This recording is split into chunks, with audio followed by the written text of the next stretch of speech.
মধ্যপ্রাচ্যে সত্যি কি শান্তি চায় না ইসরায়েল? চিরস্থায়ী যুদ্ধের ছক তৈরি নেতানিয়াহু সরকারের। যুক্তরাষ্ট্র ও ইরানের স্থায়ী যুদ্ধবিরতির প্রচেষ্টার মধ্যেই মধ্যপ্রাচ্য জুড়ে দীর্ঘস্থায়ী সংঘাতের প্রস্তুতি হিসেবে ইসরায়েল তার প্রতিবেশী দেশগুলোর আরও ভূখণ্ড জবরদখল করছে।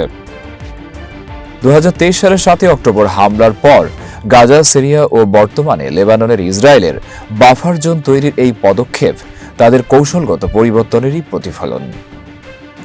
ইসরায়েলের সামরিক ও প্রতিরক্ষা বাহিনীর 6 জন কর্মকর্তা রয়টার্সকে জানিয়েছেন, এই পদক্ষেপ দেশটিতে একটি আধা স্থায়ী যুদ্ধের পরিস্থিতির দিকে ঠেলে দিচ্ছে।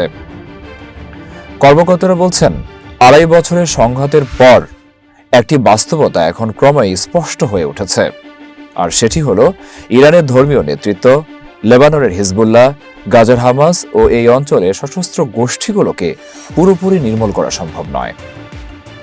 ইসরায়েলের এ নতুন দৃষ্টিভঙ্গিতে সেই সত্যের স্বীকৃতি মিলছে। কার্নেগি এন্ডাউডমেন্ট ফর ইন্টারন্যাশনাল পিসের বিশেষজ্ঞ নাথান ব্রাউন বলেন, ইসরায়েলি নেতারা এখন এ সিদ্ধান্তে পৌঁছেছেন তার এমন এক চিরস্থায়ী যুদ্ধে লিপ্ত যেখানে প্রতিপক্ষকে সবসময় তটস্থ করে এবং ছত্রভঙ্গ করে দেওয়াই মূল লক্ষ্য। গত 28 ফেব্রুয়ারি শুরু হওয়া যুদ্ধের অবসানের লক্ষ্যে আলোচনার মধ্যে গত বুধবার সাময়িক লড়াই বন্ধে একমত হয়েছে যুক্তরাষ্ট্র ও ইরান। ইসরায়েল ইরানের উপর হামলা বন্ধে রাজি হলেও জানিয়েছে ইরান সমর্থিত হিজবুল্লাহর বিরুদ্ধে তাদের অভিযান চলবে।